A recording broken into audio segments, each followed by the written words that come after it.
Les voy a contar algo. Este es el cierre del ciclo. Todas las veces Luciana me tuvo que recordar que grabara, siempre me olvido. Pero bueno, este es el cierre de 4 encuentros que decidimos hacer en ocasión de los 40 años de la Guerra de Malvinas.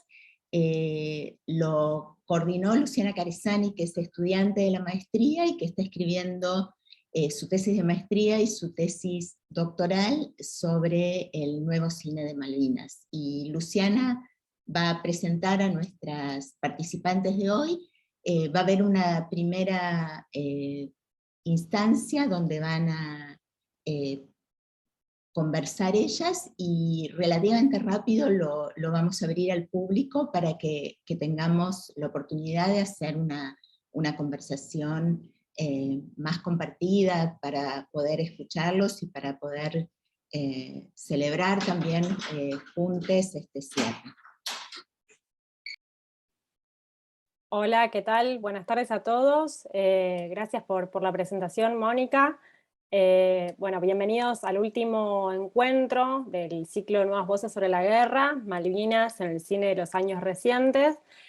Bueno, yo soy Luciana Caresani y estuve a cargo de la coordinación general de este ciclo, que salió buenísimo, y organizamos con la Maestría de Literaturas de América Latina de la UNSAM. Y este ciclo fue pensado como un espacio de encuentros para debatir, charlar, conversar con cineastas y panelistas invitados, muchos de ellos que están en Argentina o fuera del país, para conversar sobre las nuevas miradas que ofrece el cine de Malvinas y que fue producido en estos últimos años. Y este es el cuarto y último encuentro del ciclo. Como decíamos, vamos a conversar sobre la película Teatro de Guerra de Lola Arias del año 2018. Ahí Lola está acá acompañándonos, así que te súper agradezco por tu presencia. Y además nos van a estar acompañando Erika Teichard de la Universidad de Nottingham, Erika Teichard de la Universidad de Liverpool y Cecilia Sosa de la Universidad de Nottingham, como comentaristas de lujo, invitadas, que van a estar a cargo de la presentación de la película de Lola y que van a abrir a su vez la charla y el conversatorio con ellas. Quería además, para cerrar, agradecer sumamente a Gonzalo Aguilar, a Mónica Zurmo, que son los directores de la maestría, por haber brindado el espacio y ayudado con la organización de este ciclo, a Adriana Petra, a Lectura Mundi, que auspició también estos encuentros, a la Escuela de Humanidades de la UNSAM y al LICH de la UNSAM, y a su vez a la revista Transas de nuestra maestría, que le han dado mucha difusión a este evento. Y bueno, para comenzar quería presentar mínimamente a Lola y a Erika. No necesitan ninguna de ellas mucha presentación, pero bueno, les pediría por favor que apague al público general sus micrófonos. Por una cuestión de organización pediría que las preguntas del público general las dejemos para el final de la charla, para no ir interrumpiendo tanto. Y bueno, arranco presentándola a Lola, que bueno, es escritora, directora de teatros, de cine y performer, es una artista multifacética. Su trabajo fusiona a muchas personas de distintos ámbitos, como veteranos de guerra, excomunistas, niños migrantes, bueno, que se involucraron en proyectos de teatro, de literatura, de música, de cine y de artes visuales, y sus obras transitan la frontera entre la ficción y lo real. Y bueno, quería arrancar directamente con la charla, sin más, y les dejo la palabra a Erika y a Cecilia. Y muchas gracias a todos por estar acá. Bueno, gracias Lu. Bueno, empiezo yo, como a sugerencia de Lu, preparé una presentación de pocos minutos para estar todos, digamos, familiarizados con la película, y además me echar algunas cosas que podemos después hablar con Ceci y con Lola. Así que voy a compartir mi pantalla para mostrar solo algunas imágenes de la película que acompañan, digamos, esta breve introducción. A ver, ¿se ve eso bien? Bien. Brevemente, Teatro de Guerra, el primer largometraje documental de Lola, es una película que sigue a ver si puedo pasar, ahí va, a 6 veteranos de la Guerra de Malvinas, 3 son argentinos, 3 son británicos, y Lola filma a los veteranos conociéndose entre ellos, y también a sí mismos, digamos, a medida que recuerdan y a veces recrean sus memorias del pasado. Teatro de Guerra es una película documental, pero que conscientemente, digamos, desdibuja un poco los límites del género. La película no cuenta, digamos, con las observaciones directas y espontáneas que muchas veces podríamos esperar del género. Y si bien Lola filma a los veteranos en situaciones y contextos que no están enteramente guionados, cada escena es una coreografía precisa. La cámara está quieta y registra situaciones que fueron preparadas para ser filmadas. Y aún así estas coreografías respiran, a mi parecer respiran, es decir, que dan lugar a que los veteranos, estos no actores que protagonizan la película, se muestren de manera íntima, vulnerable y a mi parecer genuina. El foco de la película es la memoria, y en particular las memorias de cada uno de estos veteranos en particular, y el propósito de la película no es reconstruir la historiografía de la Guerra de Malvinas, ni mucho menos, digamos, resolver la cuestión política de las islas. En una escena en particular, que es una de las pocas que aborda este tema en la película, Gabriel y Lou, argentino y británico, se encuentran frente a un mapa, cada uno hablando en su idioma, intercambiando datos, información sobre las islas y su historia. Y en la escena sonríen, están livianos, comunicándose con calidez entre ellos. Y el debate, que al menos frente a la cámara nunca fue un debate, sino más bien una puesta en escena de un debate, termina sin mucha conclusión. Sin perder la calidez, ellos simplemente miran el mapa. El foco de la película es el pasado, y sin embargo el film también registra momentos en el ahora donde reflexivamente incorpora momentos donde podemos ver qué piensan o qué sienten los veteranos de estar involucrados en este proyecto realmente tan improbable, ¿no? En una escena en un bar, en la película, Lou y David, dos de los Royal Marines británicos en la película, critican el proyecto diciendo que es como un proyecto argentino, mientras que en otra mesa, en el mismo bar, Gabriel, Marcelo y Rubén comentan lo enojosos, lo picantes que son los británicos, y las conversaciones son a la vez medio en chiste, medio en serio, mentira pero no mentira, digamos, y entre lo fabricado y lo real, de alguna manera siempre está la verdad. Entonces la película se desenvuelve de memoria a memoria, de escena en escena, sin una narrativa firme pero tampoco forzada. Algunas cosas se repiten, digamos, imitando un poco la memoria, unas cosas se repiten, algunas quedan truncas, unas son tristes, otras graciosas y otras medio extrañas, como el memorable bizarro beso enmascarado entre Thatcher y Galtieri que protagonizan David y Gabriel. Y la película termina con un énfasis en la siguiente generación.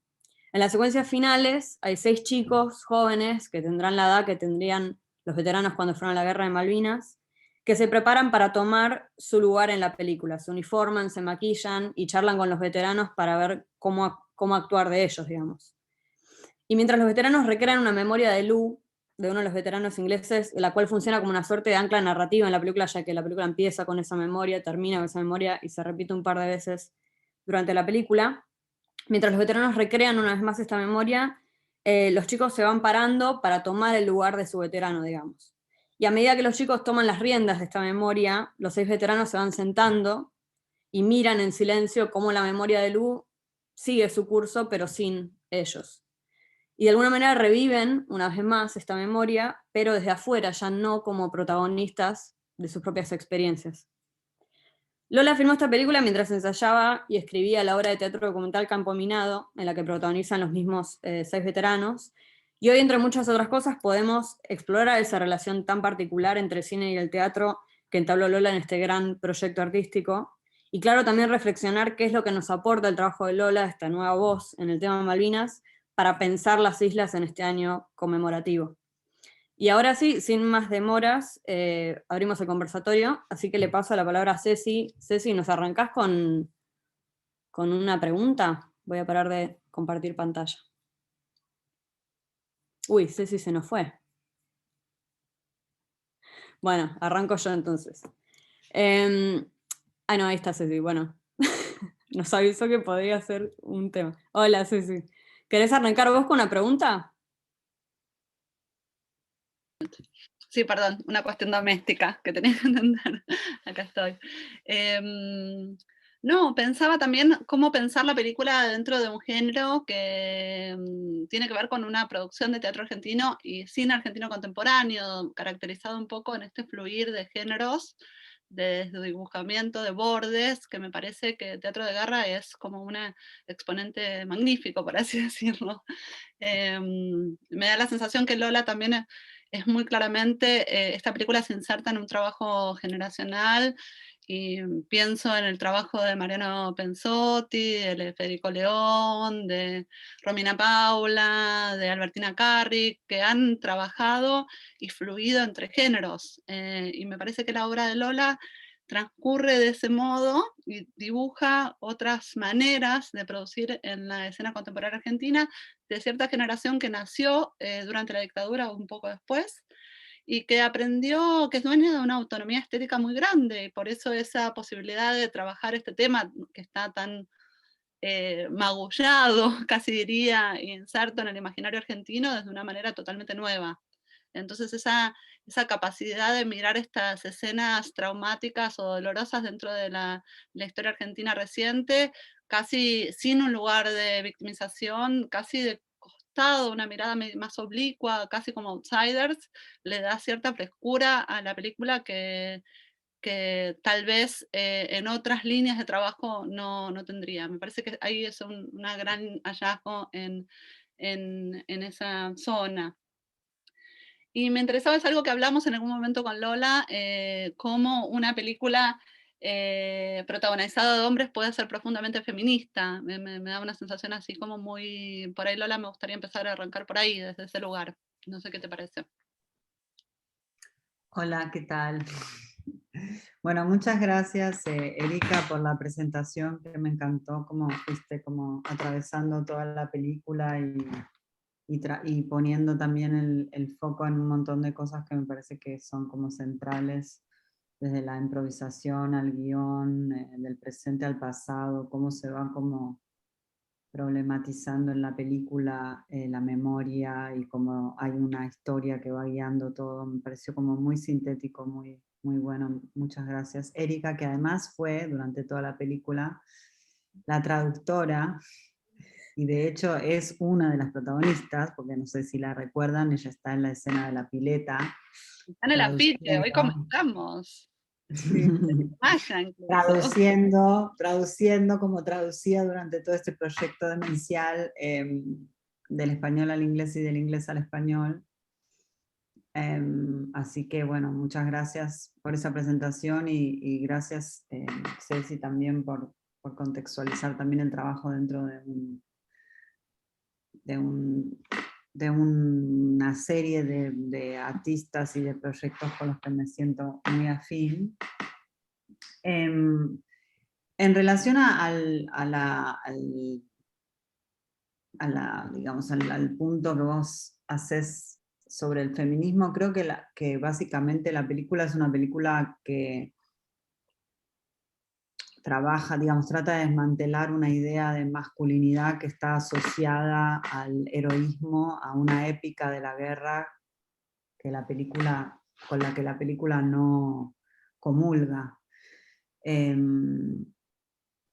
Todo lo que se cuenta de la guerra es como antiépico, en el sentido de que se habla como del desastre de la guerra, digamos, no, y no se salva a nadie. De hecho, para mí la escena, digamos, más allá de esta historia principal, que como bien describía Erika, se repite a lo largo de toda la película, y que es un poco ese pensamiento sobre la enemistad, quién es el enemigo, y cómo alguien que mata, porque la escena que se repite durante toda la película es esa escena en la que Lu dispara y luego se encuentra con esa persona que está muriendo, y esa persona le habla en inglés, y entonces en ese momento se da cuenta que el otro es él también. Hay un reconocimiento en el enemigo y hay un momento como medio especular donde se reconoce en el otro y se da cuenta del absurdo, ¿no? Pero bueno, esa escena central, en realidad durante toda la película hay un montón de escenas y situaciones donde lo que se trata es de pensar como en esa absurdidad, en ese desastre que es la guerra, en cómo el ejército argentino mata a sus propios integrantes, porque la escena Campo Minado es una escena donde básicamente hay un grupo que va a buscar comida y camina por un campo minado que había puesto el propio ejército argentino, con lo cual es como un ejército que se mata a sí mismo. O sea que para mí digamos, el punto feminista es eso, es la idea de desmantelar la épica de la guerra, poner el eje en el desastre que deja y también en las huellas que ha dejado en estos hombres, y no mostrarlos como héroes de Malvinas, sino más bien como hombres atravesados por una experiencia brutal que cambió su vida por completo. Te puedo hacer una pregunta, por ahí está relacionado con esto que decís de la fotografía de la película. Pero la fotografía de la película es muy precisa, muy bella, muy coordinada, ¿no? A veces los colores, las cosas. Y me pregunto, o sea, ¿por qué esa decisión? Y también, digamos, ¿qué acompaña la narrativa de esa fotografía? Que contrasta tanto con eso, justamente, ¿no? Lo feo, lo horrible de la guerra, de las experiencias que se cuentan, de las vivencias. Bueno, la fotografía de la película, que está en manos de Manuel Abramovich, que es un gran director de fotografía y además un cineasta increíble, no fue pensada como en un sentido como de estetizar el horror o el desastre, sino más bien como que nos interesaba, digamos, generar situaciones que fueran interesantes a un nivel formal. Para mí el desafío, digamos, de la película también era como, justamente vos hablabas de la cámara que está quieta. Bueno, la película empieza dentro de un estudio, y de hecho es un estudio como de fotografía, digamos, en realidad es un estudio todo blanco, en el cual los veteranos están reconstruyendo, encontrándose, reconstruyendo momentos y demás, y luego sale al mundo, a la ciudad, y sigue usando la ciudad como una escenografía. Entonces yo creo que la operación más grande de la película es decir, bueno, el mundo es un escenario, entonces usa los espacios, la pileta, la obra en construcción como un escenario, más que como un espacio real de la ciudad. Y en ese sentido tiene una impronta muy teatral la película, y muy poco realista. Es como un mundo donde no hay nadie más que los veteranos, digamos, no existe los otros, no hay como otras personas. Existen algunas presencias, como por ejemplo los jóvenes al final, pero básicamente pareciera que estamos en el teatro, aunque estamos en el mundo, seguimos estando con ellos 6. No existe nadie más. Creo que esas eran las apuestas formales más fuertes de la película, más que pensar en una cierta estética o en un trabajo con el color particular. Creo que fue más como pensar esa relación del escenario y el mundo, y cómo salir del estudio e ir a la ciudad. Eso. Estás muteada, Ceci, ¿eh?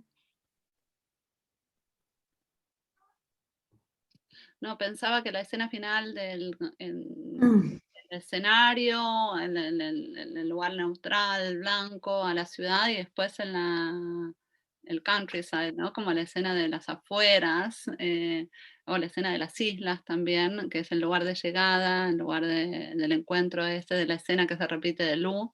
Y es interesante también pensar eso. Revisaba hoy una entrevista que te hizo Richard Goff, que es el director de una revista muy importante en Inglaterra que se llama la Performance Research, y que salió este libro que editó Jean Graham Jones, que es un libro que compila toda la obra de Lola, que está buenísima, pero también con comentaristas, y hay una entrevista al final que es muy linda. Y pensando estos cruces y estos diálogos entre la película y la obra, y la obra siendo extremadamente teatral en la forma de que está totalmente guionada, no hay nada espontáneo, vos decís, en esa película en algún sentido, ¿no? Como que en el sentido de pensar lo documental, en lugar ampliando el film, ampliando las posibilidades del relato documental en un sentido también de la ficción.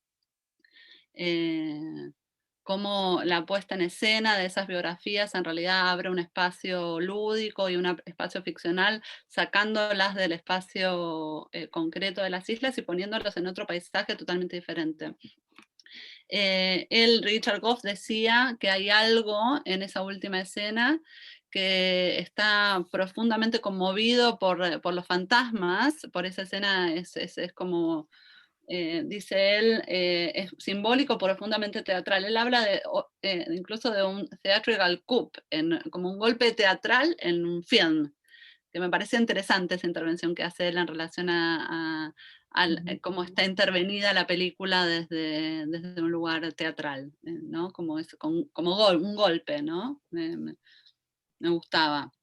Y te preguntaba si había sucedido esa escena, ¿la habías pensado de antemano o que si había surgido en el transcurso de la producción de la película? Por ahí nos puedes contar un poco de eso, cómo surgió esa escena donde está Lou, el veterano de guerra inglés, alojando entre sus brazos y sosteniendo a un herido de su propio ejército inglés que le empieza a hablar en inglés, ¿no? Un argentino que le habla inglés y donde hay esta relación medio especular donde podría ser perfectamente él mismo el que está muriendo en sus brazos, ¿no? Morir en brazos de otros.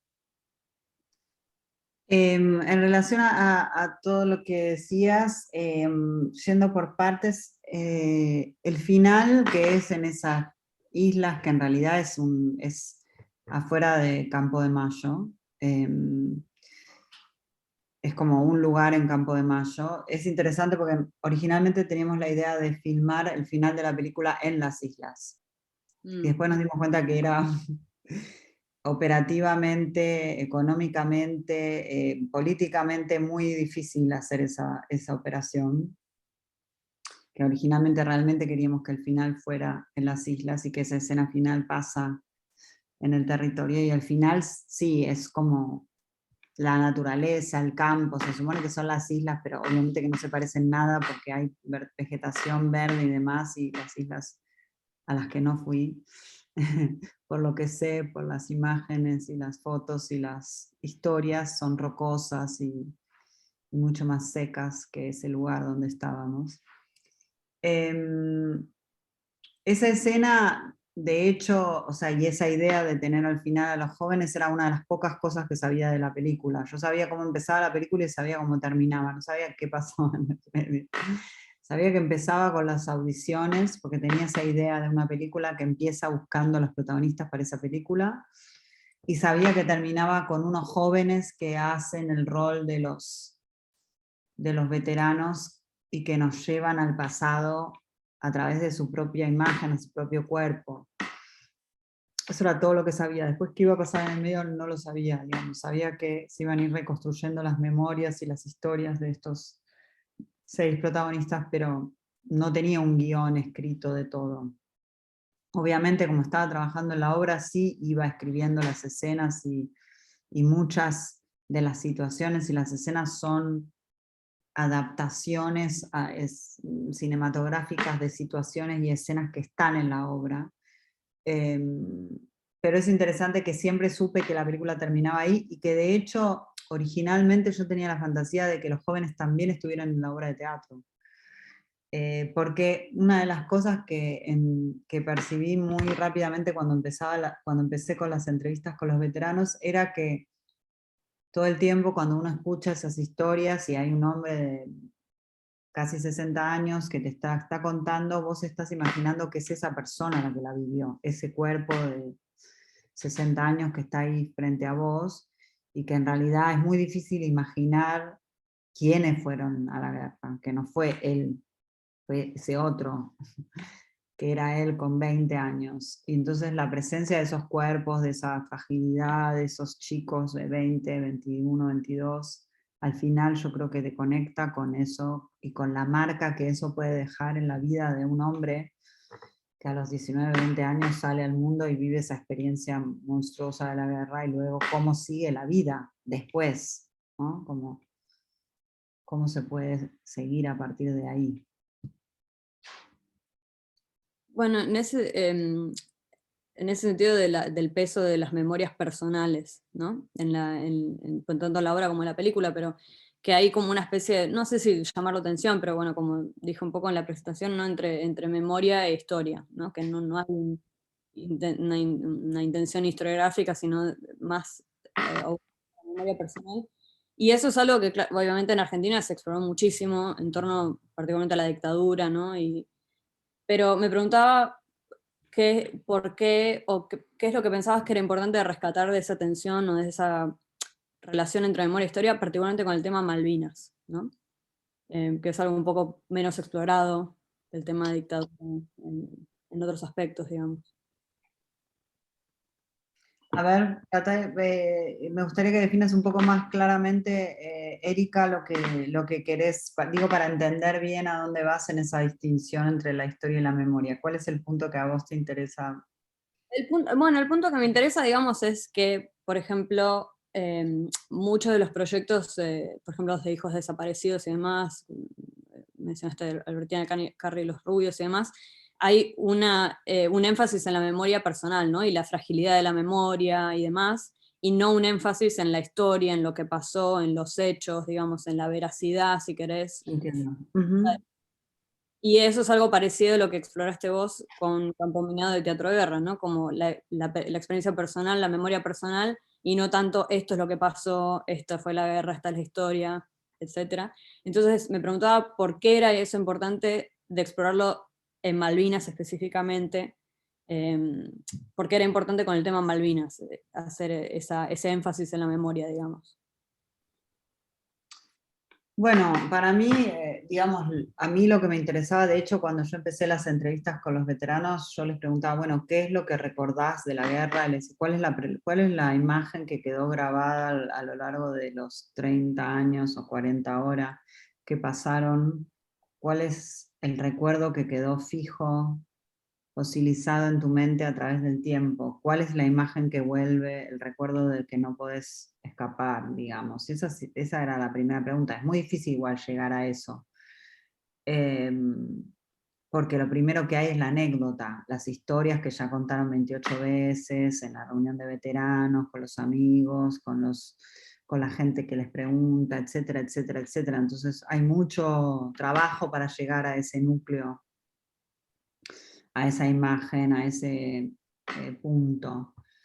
E incluso lo interesante para mí en ese trabajo arqueológico es que muchas veces las memorias más interesantes que aparecieron en ellos aparecieron en el trabajo mismo con los otros. O sea, yo recuerdo que Marcelo Vallejo un día estábamos en un ensayo y los ingleses empezamos a reconstruir un momento que era el final de la guerra, y los ingleses empezaron a decir weapons and helmets, que era como una frase como los cascos y las armas, los cascos y las armas, que era lo que decían cuando estaban en Puerto Argentino, para ellos Port Stanley, pidiendo, digamos, las armas y los cascos de los argentinos, que tenían que entregarlos antes de ser enviados de vuelta.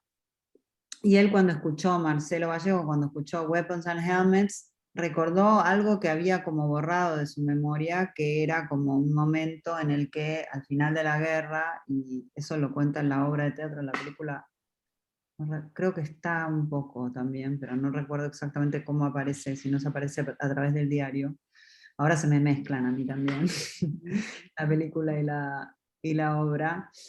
Cuenta que todo Puerto Argentino estaba, como dice literalmente Marcelo, cubierto de mierda, que los combatientes que habían estado sin comida empiezan a comer porque los ponen en las bodegas donde está toda la comida que nunca les llegó, y empiezan básicamente a cagar en todos lados, y que un soldado inglés lo agarra de la cabeza y le dice, ahora vas a limpiar la mierda, y le pone un revólver en la cabeza. Y es una situación muy, muy violenta. ya la idea del final de la guerra, la mierda, el tipo que le pone en la cabeza un arma y le dice ahora limpia la mierda, o sea, la humillación.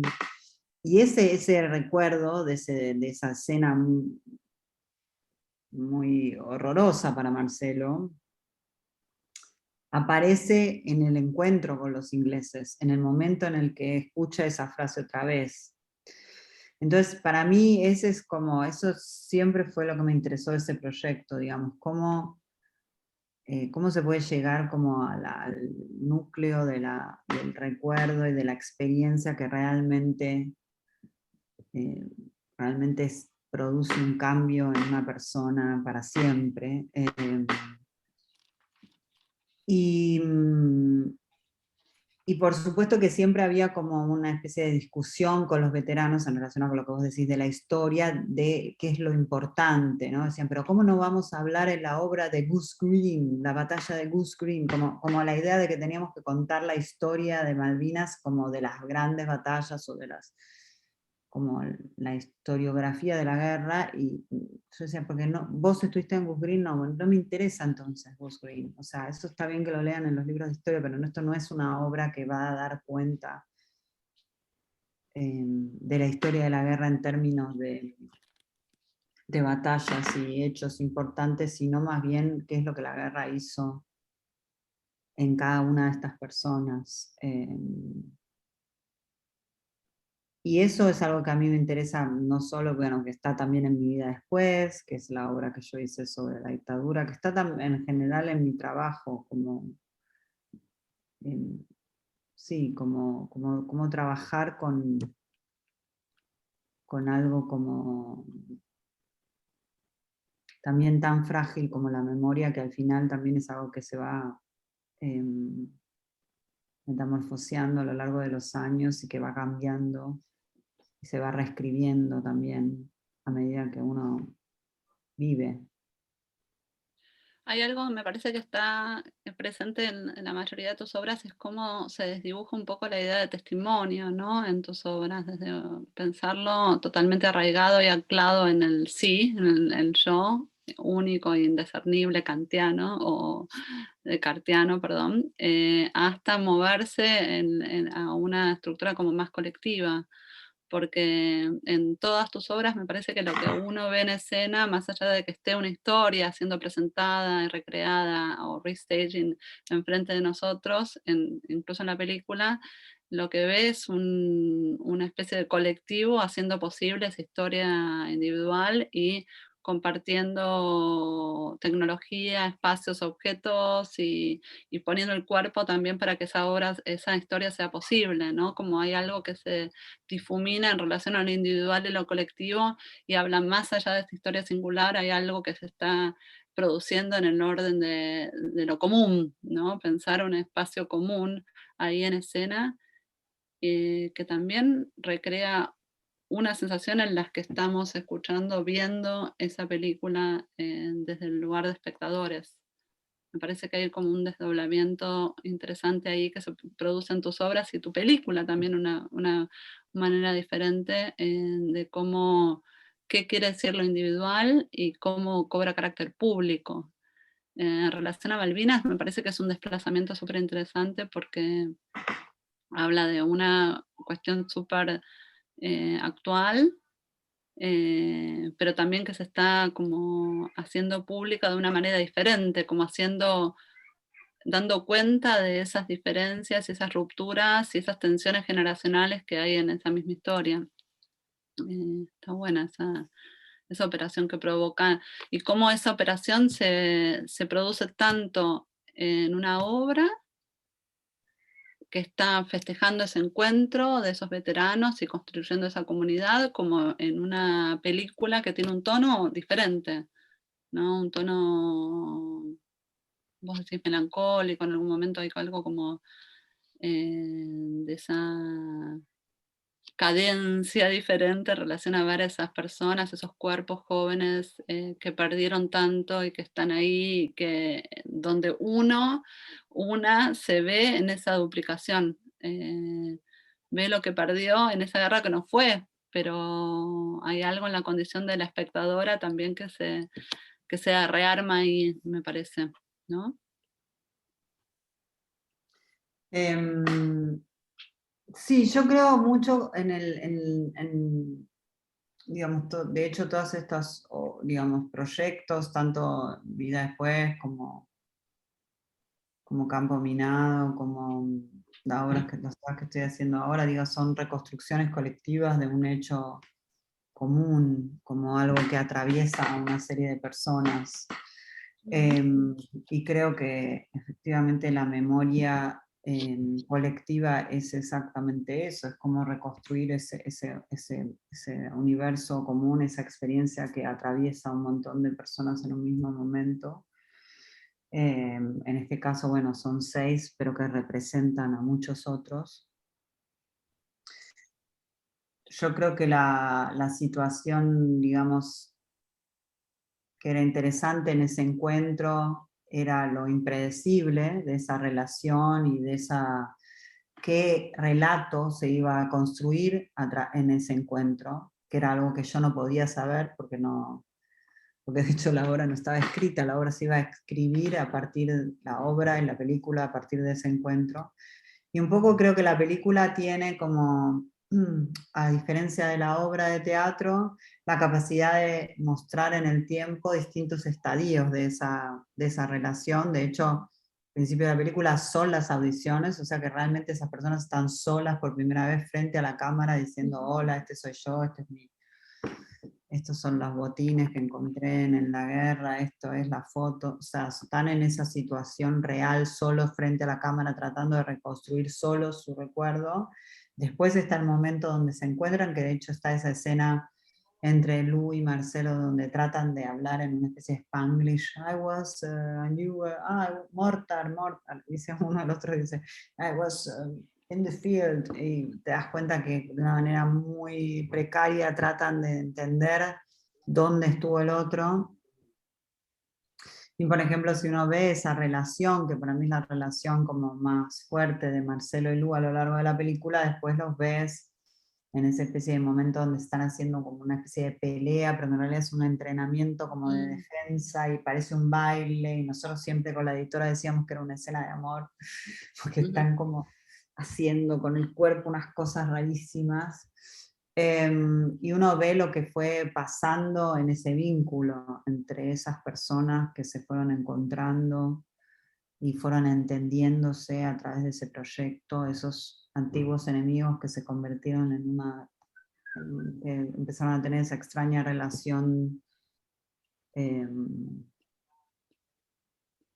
entendimiento, que como ellos mismos decían, se terminaban dando cuenta que los entendían más sus enemigos que los demás que no habían vivido esa experiencia, digamos, de la guerra.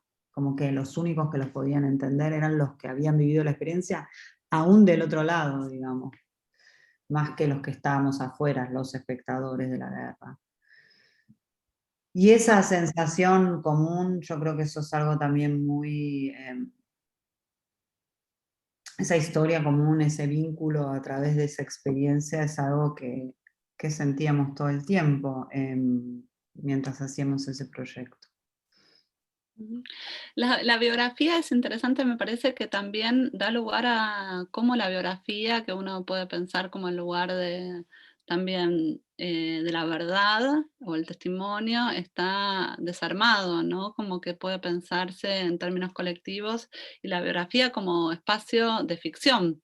En eso yo pensaba también en relación a tu obra, pensando en una obra más generacional, como una especie de apuesta a ese biodrama estallado donde la biografía se transforma en sustancia para la experimentación de una manera radical y corrida, donde los veteranos en realidad se ven a ellos mismos y se reconocen a ellos mismos en cuerpos ajenos también, y una biografía también anclada y disparada en el tiempo, como es la escena de Lu o la escena final con los jóvenes.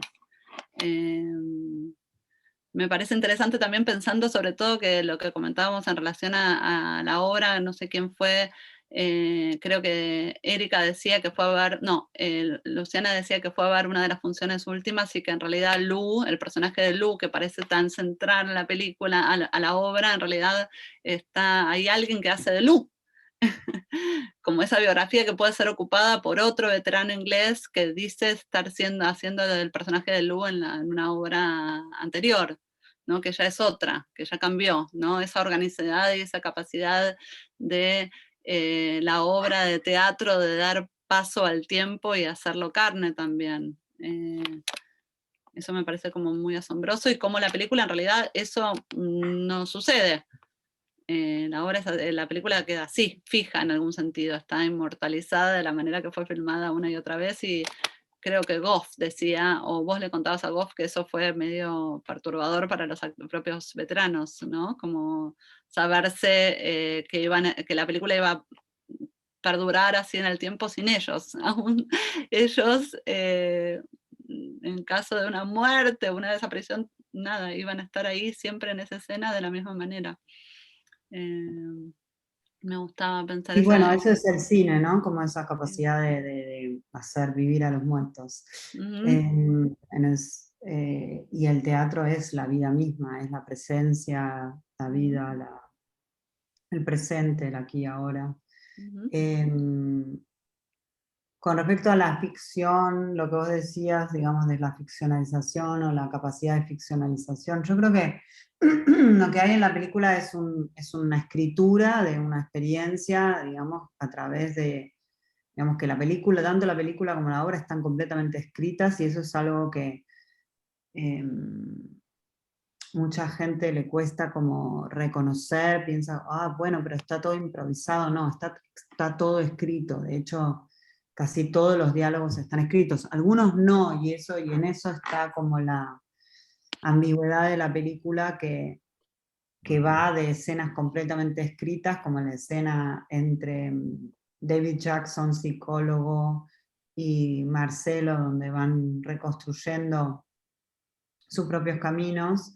Es una escena escrita a partir de muchas improvisaciones y trabajo con ellos en el teatro, a la escena del bar, que es una escena que está escrita, digamos, en la filmación, en el sentido de que fue repetida muchas veces hasta llegar a donde yo quería llegar, pero que está improvisada, digamos, no hay un guión, no hay un texto, pero sí está trabajada a lo largo de mucho tiempo para lograr llegar a esos puntos, que eran los puntos que a mí me interesaba que aparecieran en la película, que son cosas que nunca podrían haber aparecido en la obra, que es, bueno, qué significa ser un actor de la propia vida, cómo se sienten ahí adentro, cuál era la relación conmigo como directora, mujer argentina, si esto era un proyecto argentino, todo lo que rodeó todo el tiempo al proyecto, que era esa especie de desconfianza sobre mi capacidad de llevar a cabo un proyecto como mujer, como argentina, que involucraba a hombres de dos países que habían luchado con ejércitos enemigos. Eso estuvo siempre como una nube sobre los ingleses, y para mí era importante que eso apareciera, que se dijera dentro de la película. Así como esa escena de los argentinos donde son picantes, no sé qué, que siempre realmente en este grupo funcionaba un poco así, que los ingleses eran como los que, quizás porque ellos eran los extranjeros durante todo el proceso, porque vinieron 3 meses a ensayar a la Argentina y bajo una dirección argentina, etcétera, etcétera, siempre estaban un poco en pie de guerra, valga la ironía, como poniendo en cuestión y en una situación como más de a ver qué nos quieren hacer y dónde están los muertos, que de hecho eso también aparece en la obra, que como esa especie de dónde están los muertos ingleses, dónde está el dolor de los ingleses, como el temor a que el dolor y las pérdidas y las cosas que ellos vivieron no pudiera estar representado adentro de un proyecto que era argentino. Pero en relación también a esa situación de de la realidad a la ficción, yo siempre pienso que la película es como si fuera como la preparación para una ficción que empieza en la última escena, que es cuando se apaga la luz y se escucha solo las voces de los jóvenes que dicen, sí, acá están hablando en inglés, y hablan de si tiene algo en los bolsillos, no sé qué, no te lleves el cadáver. Hay toda una conversación como en el campo de batalla cuando encuentran los cuerpos, que es como si fuera el inicio de una ficción con jóvenes que representan la guerra, que una ficción que nunca se ve, como si la película fuera toda esa preparación para esa ficción que nunca vas a ver. Te quería preguntar algo por ahí, no sé si de ir a Lu, la última pregunta antes de pasarle a Lu, al público, no sé, pero viste esto que decías que también era una relación entre ellos, ¿no? Que estaban explorando, pero también una relación con vos, como autora, como directora, ¿no? Eso. Y me preguntaba, bueno, la obra en particular, bueno, como decía Ceci, la película empezó y terminó, pero la obra en particular hicieron una función ahora hasta el domingo, entiendo, ¿no? Nada, son muchos años, la obra empezó en el 2016, ¿verdad? Son muchos años. Y me preguntaba dos preguntas. Uno, si podías hablar un poquito más, que es algo que creo que interesa mucho de tu obra en general, que es cómo hacer esa arqueología de la memoria, ¿no? Cómo negociar no sé si es la palabra, pero sí, ponerle negociar con los veteranos en este caso, sus memorias hasta llegar a eso que a vos esa imagen, eso que a vos te interesa incluir. Y la segunda pregunta, ¿cómo cambió, no? O cómo fue tu relación con los veteranos después de tantos años de mostrar la obra, qué cambió, qué se renegoció, qué se cuestionó. Si puedes hablar un poco de eso, que creo que es algo que interesa mucho de tu obra en general. Bueno, por un lado el trabajo de escritura, que es lo que, digamos, vos describías como una relación de negociación, que yo también lo describo como una relación de negociación en relación a la palabra, cómo se dice, qué se dice, cómo se cuenta esta historia y demás. Es también un trabajo de colaboración con ellos y de tensión, porque obviamente, de alguna manera, yo como autora estoy reescribiendo la experiencia del otro, y en esa reescritura hay una apropiación, y en esa apropiación hay una violencia, una cierta violencia, en el sentido de que hay algo que es como que el otro siente que que le están como robando su vida, su historia, aunque es él mismo el que la cuenta, o sea, que no es que se la roban porque luego la hace un actor, es él mismo, pero hay hay una sensación en el reescribir la historia del otro que es un trabajo muy complejo, y que se basa básicamente en muchas conversaciones, muchas improvisaciones sobre escenas, sobre situaciones donde yo escribo, después se los doy, después ellos lo leen, después ellos lo dicen, no, esto no lo quiero decir así, lo quiero decir así, lo reescriben, me lo dan, yo lo vuelvo a reescribir, lo prueban, lo ensayan. O sea, es como un trabajo muy de ida y vuelta a lo largo de una cantidad de tiempo. Y que obviamente a lo largo del tiempo esa relación va cambiando, porque es una relación muy intensa que no se puede tener durante tanto tiempo, en el sentido de que en los ensayos uno está como en una especie de, y vos lo sabes bien porque era una locura esos ensayos, digamos, una máquina del tiempo entre 6 personas que están viajando en sus memorias y les van pasando un montón de cosas y lloran y se pelean y un montón de cosas que van pasando muy intensas durante los 3 meses de ensayos, y luego las funciones son muy intensas. Y luego a lo largo del tiempo hay como empieza a ser mucho más importante la relación entre ellos y la relación con el público que la relación conmigo, que yo empiezo como a desaparecer también, gracias a Dios, en el sentido de que ya no soy la única mirada, la persona con la que se confrontan, el frontón de todas las crisis, porque ya son ellos con la obra, con el público, cómo va cambiando, cómo se van sintiendo, cómo van cambiando la relación entre ellos a lo largo del tiempo, cómo va cambiando la relación con la obra a lo largo del tiempo. A veces hasta se olvidan que hay un director o una directora. Y está bien, de alguna manera, que eso pase. Y ahora cuando volvimos a hacer la obra en el San Martín, en la casa, no, en la casa puerta no, en la otra sala grande, ahora no me acuerdo el nombre, se me fue. Hubo un tema que es que Lu no pudo venir a Argentina y entonces tuvo que ser reemplazado y eso fue una cosa muy difícil para el grupo. Muy difícil, primero aceptar que alguien no iba a estar y segundo que quién podía reemplazar a Lu. Y de hecho dimos muchas vueltas hasta encontrar un veterano actor, un Royal Marine que estuvo en el ejército durante 20 años y que después se convirtió en actor y que aunque no había ido a Malvinas, sí tenía una experiencia similar a ellos en otros teatros de operaciones y que podía como compartir algo de lo que significa para ellos haber vivido eso. Y de hecho funciona muy bien, o sea, porque al final también la obra es una obra, es un texto, es una serie de procedimientos, no es una persona que está ahí, que es solo esa persona la que constituye la obra. No es alguien que improvisa sobre su vida, hay un texto, hay una forma, hay una luz, hay una música, hay otros.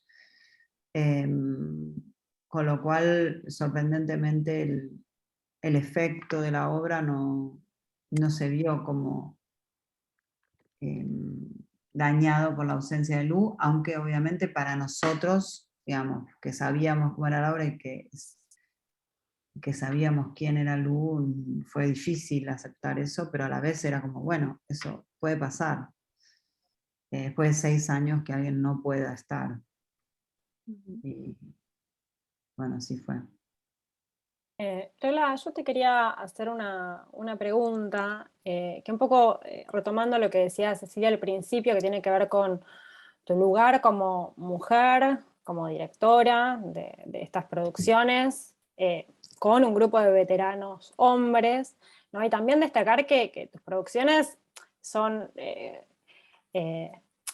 producciones que son realizadas entre muy pocas que se hacen por parte de mujeres, ¿no? Que trabajan el tema de Malvinas. Hablo de escritoras, guionistas, mujeres que producen y que dirigen películas u obras de teatro sobre Malvinas. Bueno, y hablabas del tema este, ¿no? De que mi presencia como mujer argentina, y yo te quería consultar si aparecía también en el trabajo, en el proceso de la obra, la cuestión generacional, ¿no? De vos como mujer joven y que fuiste muy pequeña cuando ocurrió la guerra de Malvinas y que de alguna manera, bueno, sos parte de una generación posterior a la de los veteranos. ¿Cómo fue, si apareció ese tema o esa cuestión en el proceso del trabajo? También consultarte por esto que aparece muy patente en la película y que justo comentaba también Cecilia, de la presencia de los jóvenes. Si mal no recuerdo, uno de ellos es el hijo de Vallejo, el que aparece al final del film, y cómo, digamos, qué pasó en ese proceso de rodaje con los chicos, si surgieron debates, preguntas, intercambios, ¿no? En esa escena tan fuerte del final, que es como una fotografía que te retrae al momento de decir, uy, eran muy jóvenes. Y otra pregunta también un poco para abrir a la idea de tus presentes proyectos, ¿no? Donde trabajaste un tema tan masculino como Malvinas y ahora estás abordando tu nueva obra, Lengua Madre, que se estrenó hace poco en España y se está por estrenar en Berlín y ojalá que también en Argentina. Pensar un poco en ese, ¿no? Ese salto de un universo tan masculino como Malvinas, que está muy poco abordado por las mujeres, a tus nuevos proyectos que atraviesan un tema que para mí está muy poco trabajado en el feminismo, que es el tema de la maternidad. Bueno, más que nada para hacer un intercambio y hablar de estos proyectos.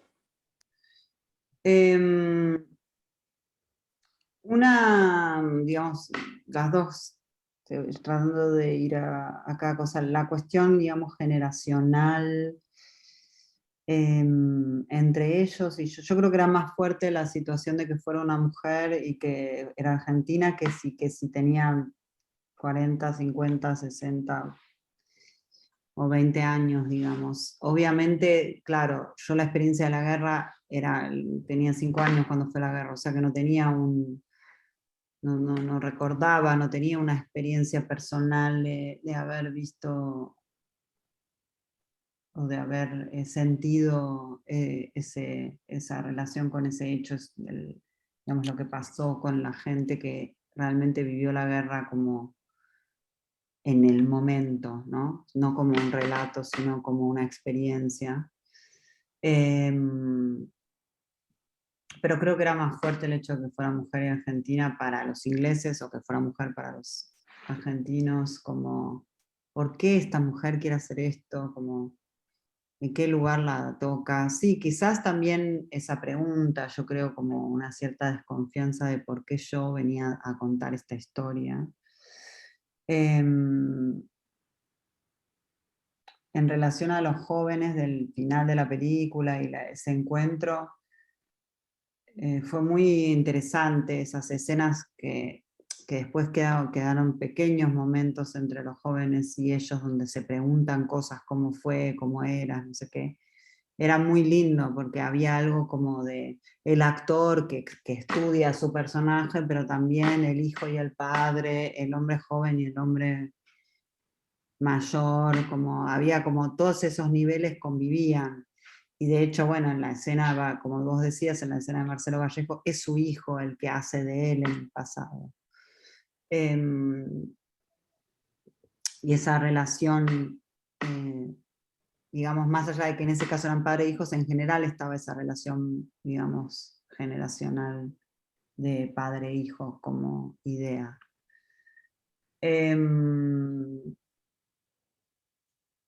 Uy, perdonen, porque acá necesito un segundito porque estoy escuchando acá un ruido, un momento. Mientras tanto, digo, si tienen preguntas más al público, ¿no? Lu, Sí, si quieren ir levantando la mano y así. Sí, también, o si no se animan a hablar, también pueden en el chat sí. mandar preguntas y las leemos a Lola. También estaría bueno, si la gente quiere hacer comentarios, preguntar, participar, súper bienvenida.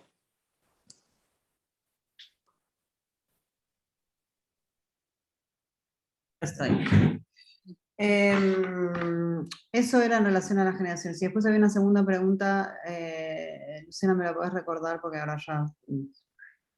Los nuevos proyectos. Claro, sí, en relación a tus nuevos proyectos y Ok. cómo pensás de este paso de trabajar un tema tan masculino como Malvinas a tus nuevas producciones que abordan el tema de la maternidad, ¿no? Si podías contar un poco más de estos proyectos y, bueno, no sé, quería que sea en a Argentina. mí, digamos, cuando pienso retrospectivamente que en realidad cuando hacía el proyecto de Malvinas yo estaba embarazada de mi hijo, hombre, varón, y de hecho me acuerdo de estar como con una panza de 7 meses sentada con Marcelo Vallejo en mi casa que me hablaba como campo de batalla, de la muerte de sus amigos, de como de escenas como trágicas y yo como a punto de parir.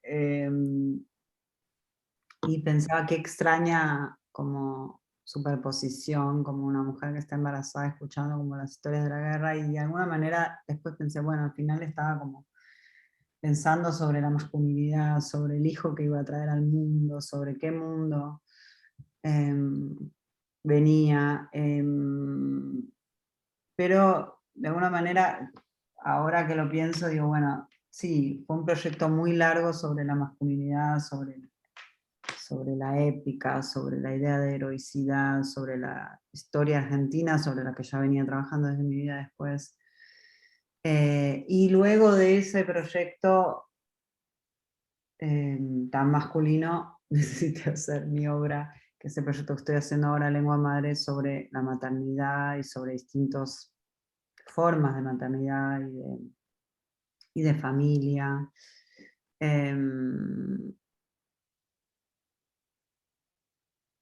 y de alguna manera siento que hay como una rara continuidad entre los dos proyectos. El proyecto Lengua Madre, que se hizo por primera vez en Bolonia y luego se hizo en Madrid y ahora se va a hacer en Berlín, es un proyecto donde personas, digamos, con muy diversas experiencias de la maternidad reconstruyen un poco sus experiencias, y hay desde una persona trans que tuvo un hijo, por ejemplo en España había un chico trans que tuvo un hijo y que quiere ser reconocido como padre gestante, legalmente como padre, hasta historias de mujeres, madres migrantes, madres lesbianas que tuvieron hijos con un amigo, madres que criaron en un colectivo, mujeres feministas que hablaban sobre sus historias de aborto a lo largo de distintas décadas en España y cómo iba cambiando la ley. O sea, son todas historias que de alguna manera reconstruyen y problematizan la palabra madre desde distintos lugares. Y sí, quizás era mi propia batalla, digamos, la que me tocaba reconstruir después de las Malvinas. Candela, ¿querés empezar con tu pregunta? Creo que... Gracias. Sí, un comentario y una pregunta y media. Y en relación a esto que hablas de las madres, recordé que cuando vi Campo Minado en el teatro, cuando lloré fue cuando Marcelo hablaba del reencuentro con su madre, que en la peli habla del padre. Pero bueno, más allá de eso, hablando como del intercambio generacional, a mí me llamó la atención el intercambio entre los dos niños que están en la escuela, mano a mano con uno de los ingleses y con Sukrim, no sé cómo se pronuncia, y te quería preguntar por eso, como qué fue lo que te dio la idea o cómo se dio y nada, y qué esperabas un poco de esa comunicación. Y lo otro que me gustó mucho, y no sé tampoco si hay algo detrás, es cuando está el perro metiéndose en escena en el combate, o bueno, como esa danza de combate, también entre el Gurkha y el adolescente que hace de él, porque el barullo del perro y al mismo tiempo que moviera la cola y que como que jugara con ellos haciendo eso, me pareció que está bueno también. Gracias. Andrea, sí, a mí también es una de las partes que más me gusta de la obra cuando Marcelo dice, de hecho es una frase que siempre me conmueve, que él dice, cuando volví de la guerra abracé a mi mamá y me pareció que era más chiquita. Que es como la idea de que la madre se había ido achicando durante la guerra, como una imagen muy poderosa de del efecto de la guerra en la madre. Y en relación a los niños en la película, yo creo que hay como todas esas escenas en la escuela, para mí tienen que ver con, ahí sí es un poco mi propio recuerdo de la guerra, la guerra, digamos, a través de la escuela pública y todo ese cosa como del reclamo de las islas y el 2 de abril y todos los niños como hablando de eso y todo como realmente como una experiencia, una cosa como que era muy importante para todos nosotros niños, pero que en realidad no entendíamos bien de qué se hablaba cuando se hablaba de Malvinas, de la guerra. Y para los veteranos también siempre es muy importante el 2 de abril ir a las escuelas y hablar con los niños. Entonces, realmente yo quería, un poco me pareció como que la operación del experimento fue, bueno, ¿qué pasa si el 2 de abril, en vez de ir como van siempre los veteranos argentinos, van los veteranos argentinos y los ingleses? ¿Qué va a pasar en esos niños que tienen como una idea quizás un poco como que los ingleses son los malos y de repente vienen los malos? a la escuela y cómo van a como interactuar y entender esa relación, por qué si casi se matan y además reclamamos las islas, por qué les dejamos que ellos vengan acá, ¿no? Como, entonces fue ese experimento, digamos, las escenas tienen que ver con ese experimento de pensar esa relación de la escuela pública y del recuerdo de las islas y de cómo se cuenta la historia y cómo intervenir ahí con la presencia de los ingleses en la escuela. Después vos hablabas también del perro, ahí ya te digo que ahí es como cuando la realidad supera la ficción. Eso era totalmente como un delirio que pasó en la escena, que de hecho cuando la filmamos y el perro se empezó a meter en la escena, yo estaba furiosa y le dije a Manuel, no, tenemos que filmar de nuevo, no es que arruinó todo el perro, que subió la escalera y bajó y empezó a enterar cosas, no sé cuánto, y Manu me miró y me dijo, Lola, o sea, eso, quiero que lo recuerdes, va a quedar en la película, te vas a mirar en la isla de edición y vas a decir, esta es la mejor escena de las 3 tomas que hicimos y vas a quererla en la película. Y yo, y efectivamente, cuando apareció en la isla, nos quedamos con esa escena, y para mí ahí es como esas situaciones impredecibles que sucedían dentro de esta película, que para hacer una película documental está bastante guionada y armada y construida, pero obviamente lo real, las situaciones, las presencias, los perros, la vida misma iba interviniendo las escenas impredeciblemente. Moni. Bueno, una cosa, cuando Erika hizo la pregunta sobre historia y memoria, pensé en algo que dijo Edgardo Dieleque la semana pasada, porque yo creo que Erika lo comparaba con la memoria de la dictadura, y me parece que Malvinas ha tenido como un modo que se reconstruyó primero artísticamente, a través del cine principalmente, que antes de que hubiera un intento de hacer una historización muy seria. O sea, me parece que hubo primero un registro desde el cine y desde el arte, y lo que dijo Edgardo el otro día fue que cuando él fue a ver en el teatro Campo Minado, él tuvo la sensación de que había un consenso por primera vez sobre Malvinas. Y me pareció, bueno, a mí me había parecido lo mismo, pero no le había puesto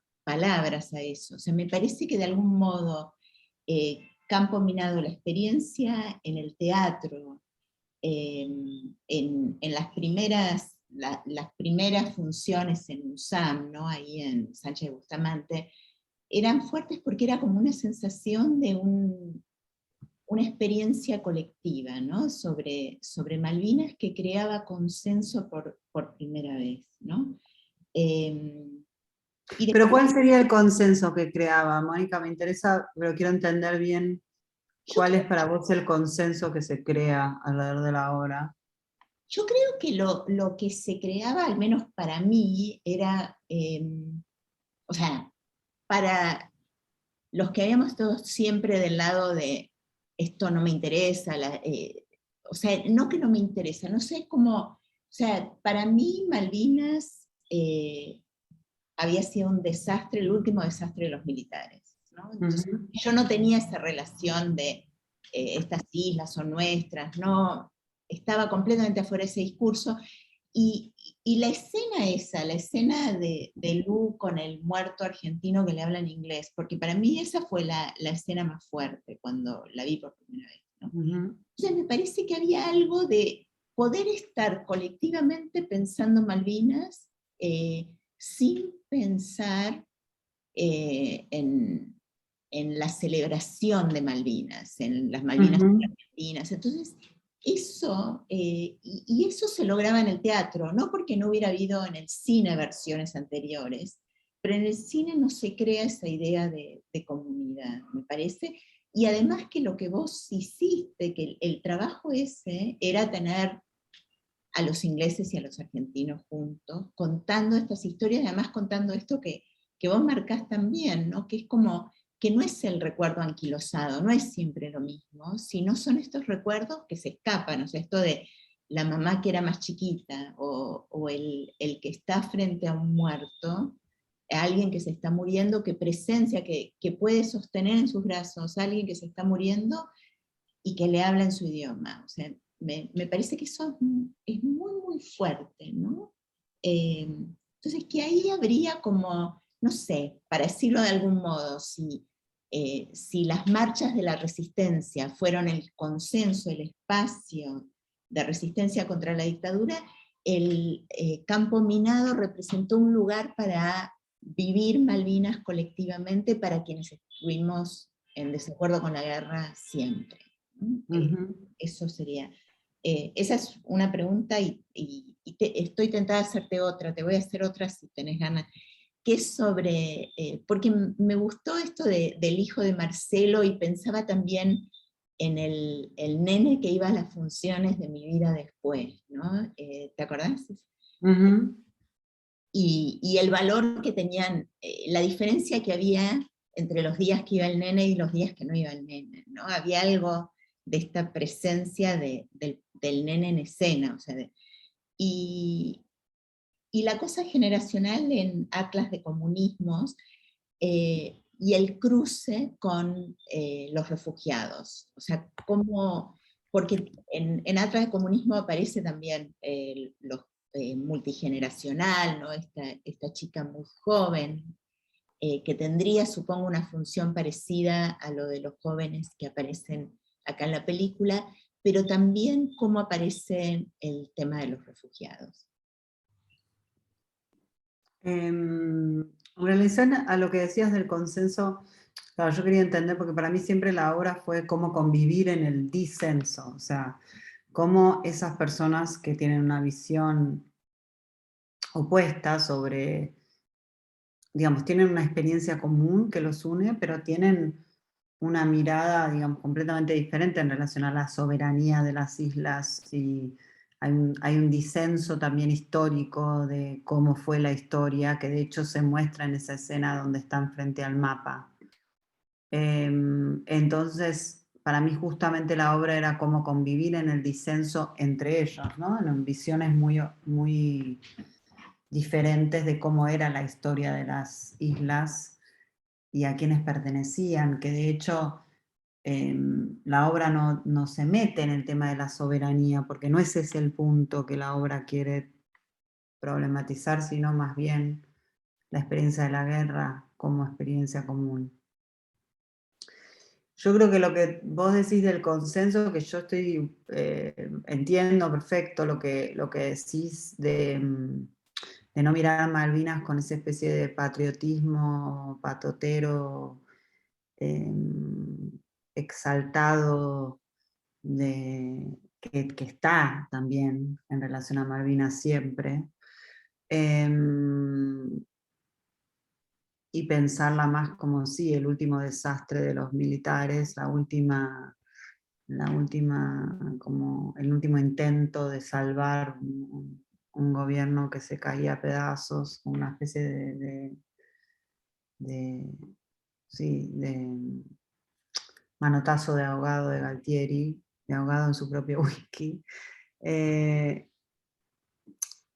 Digamos que eso para mí es también como un poco lo que me lleva a interesarme también por Malvinas en relación a la dictadura y el trabajo que yo ya había hecho en mi vida después.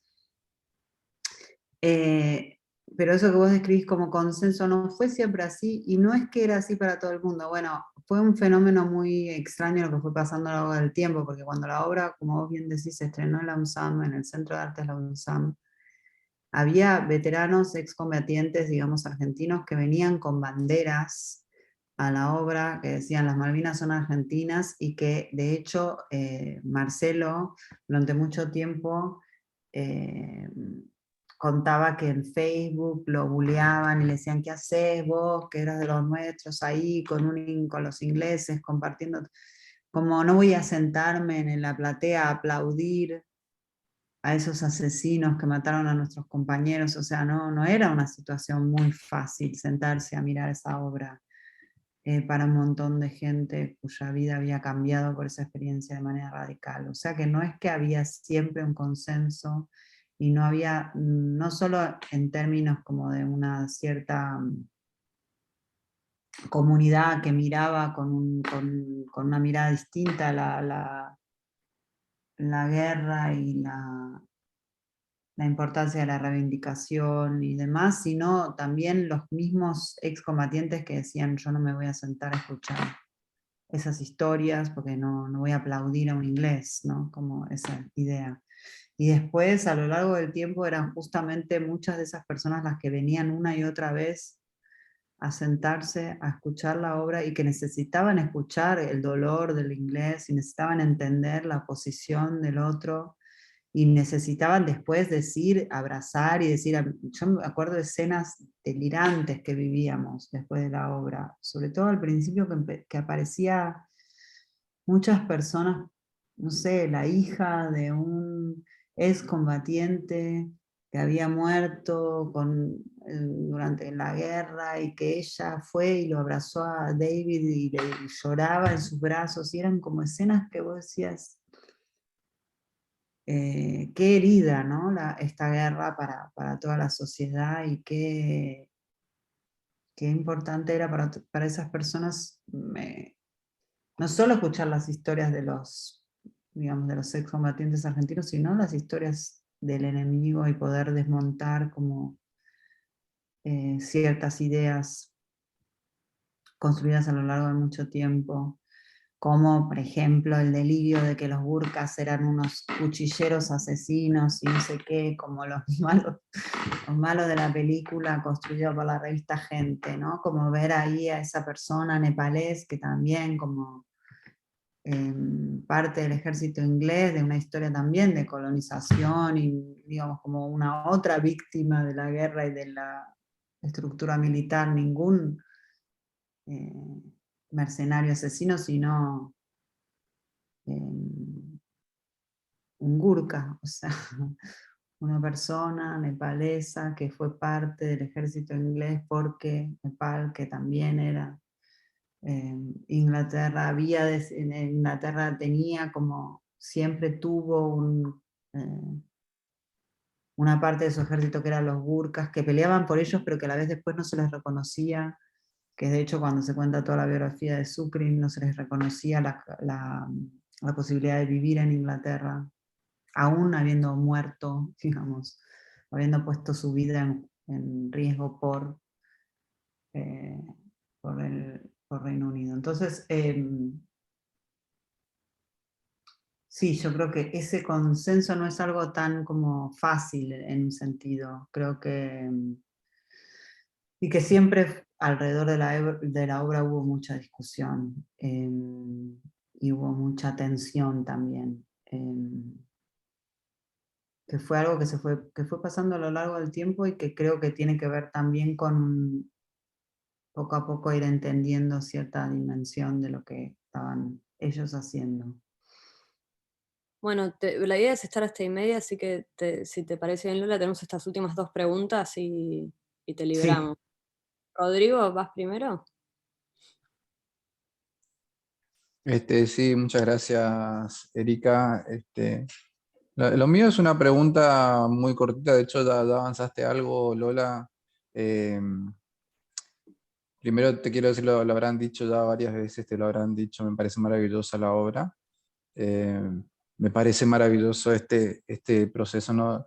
Yo lo vi, el título es Teatro de Guerra, pero yo lo veía más como un laboratorio de memoria de los excombatientes, es decir, aparecen como recortados de todo el escenario, y están como ahí construyendo, tejiéndola, reviviendo. Incluso me decía esto de, con todo el proceso, todo el trabajo que tienen que realizar los excombatientes por las cuestiones de estrés postraumático, qué significará para ellos estar reviviendo todo eso, especialmente aquellos que estuvieron bajo tratamiento, ¿no? Pero eso es harina de otro costal. En realidad lo que te quería comentar era que a mí me llamó mucho la atención esa figura del Gurkha que estabas mencionando justamente ahora, porque de hecho creo que es el único que aparece como aislado ahí. Está como no solamente peleando en las Malvinas, estaba como totalmente fuera de su geografía, sino que cuando va relatándole al alumnito dónde trabajó en todas partes, es como siempre estuvo fuera de su espacio, fuera de su territorio. Y aún, y no sé, la primera imagen que se ofrece en la película de él es la imagen del ataque, es decir, qué técnica utilizaba él para atacar. Muestra en parte de su memoria un episodio en el que se trenza a cuchillazos, y sin embargo no parece un personaje aterrador a pesar de eso. De hecho, en la escena que aparece como en el afiche de la película, la de las escaleras ahí, que parece una práctica de esgrima, me parece, la figura se me hace muy noble, y de hecho esa conversación creo que es con su señora, por teléfono, contándole como su soledad, se siente como aislado porque los argentinos hablan de un modo y él cree que está hablando más o menos mal o más o menos bien y se las arregla con el inglés, pero que siempre se siente ajeno. Entonces es como la figura que me resultó más cautivadora en ese sentido, más allá de todo el resto. En sí la obra es una sinfonía de emociones. Bueno, quería comentar esto, me atrajo mucho la figura del Gurka, y me imaginaba que había significado una apuesta fuerte. Creí totalmente deliberado que hayas puesto y acertado que hayas puesto esa figura como para desmitificar un poco. Así que bueno, Sí, eso nada más quería comentar. Gracias, Rodrigo. No, yo tenía la idea de entrada de encontrar un Gurkha justamente por eso, porque me interesaba mucho cómo se había construido esa mitología alrededor de los Gurkhas totalmente delirante y desproporcionada. Y de hecho, Sukrim ni siquiera fue parte de los workshops que yo hice, sino que como seguía buscando un Gurkha y seguía buscando un Gurkha, finalmente hice una serie de entrevistas. Y de hecho la audición de Sukrim fue por videollamada, y Sukrim se vino a la Argentina pensando que iba a hacer una conferencia sobre la guerra, y resulta que iba a ensayar 3 meses una obra, no entendía nada, estaba como la cabeza le iba a explotar a Sukrim, porque era como, ¿dónde me metí? O sea, imagínense para alguien con la vida que él tuvo, como entender primero la Argentina, ya que es difícil entender para los argentinos mismos, viniendo de Nepal, el tipo de teatro que queríamos hacer, o sea, estaba como, Dios mío, ¿dónde me metí? Me acuerdo y nosotros también entenderlo a él, porque obviamente hablaba inglés, pero hablaba un inglés habla un inglés, digamos, bastante básico, porque nadie no estaba llamado a desarrollar sus ideas, sino más bien a combatir, y nosotros no hablábamos el dialecto que él habla, que es un dialecto rey, que es un dialecto de Nepal muy específico, y me acuerdo que a veces estábamos desesperados por entender en profundidad las cosas que él decía. Venía un traductor que era un cocinero nepalés, que a la vez no hablaba el mismo dialecto que él, entonces entendía todo por la mitad, y estábamos todos como, ¿cómo nos entendemos? Y es como vos decís, sí, una tercera posición dentro de la obra y dentro de la película. Es alguien que está como en un lugar muy otro. Tengo 4% de batería, espérenme que tengo que buscar un enchufe de también. Si les parece, sí, ya hacemos una pregunta más, y si les parece ya vamos a ir cerrando el encuentro.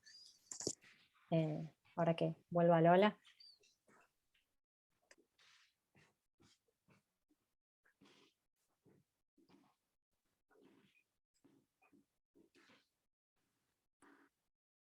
Voy a poner en el chat el enlace al YouTube de la maestría, donde están los encuentros anteriores y donde en pocos días va a estar el de hoy, y a la revista Transas, donde además habrá algo de esto que va a aparecer en la revista Transas.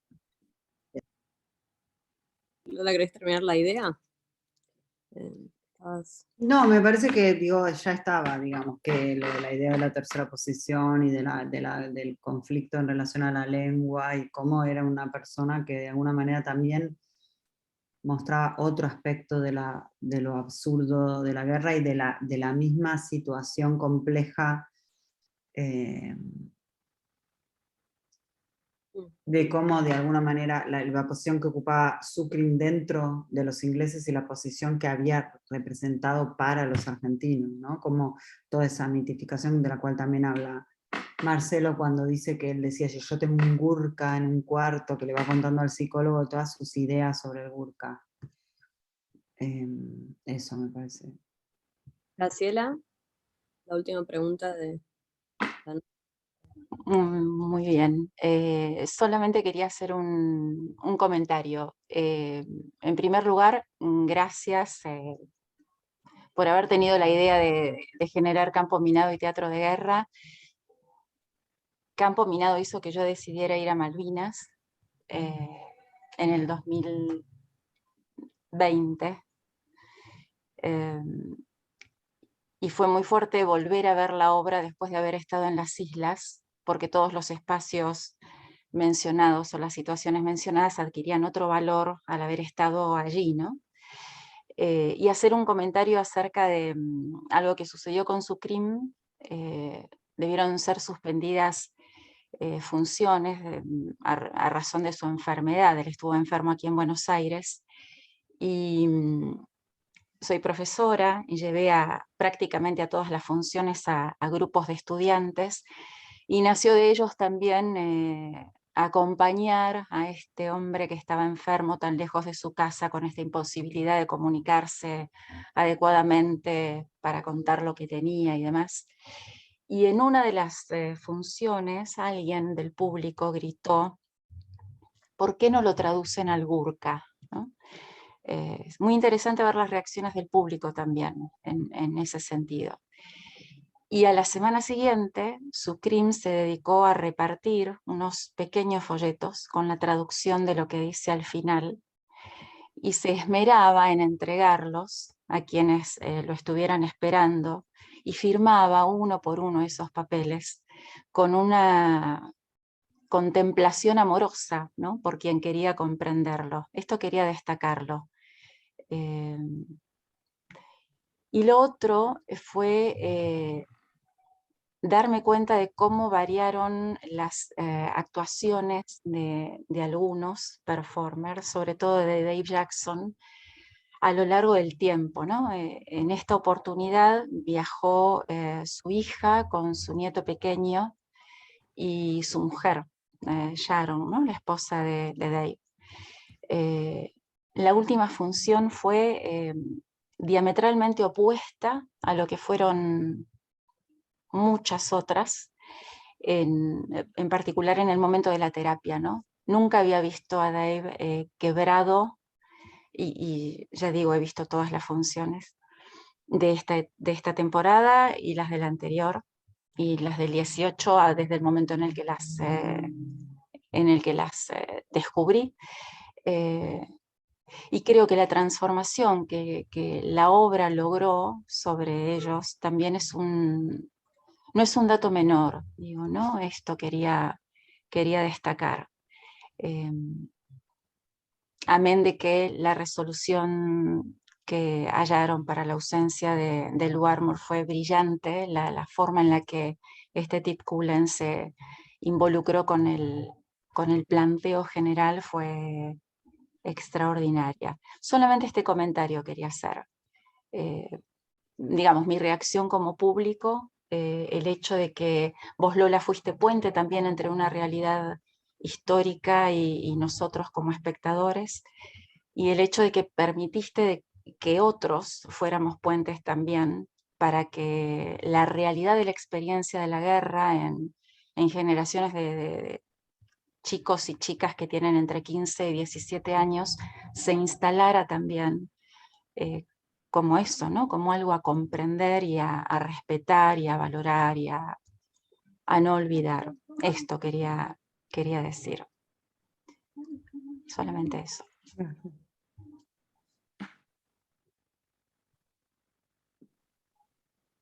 Bueno, muchas gracias a todos por estar acá.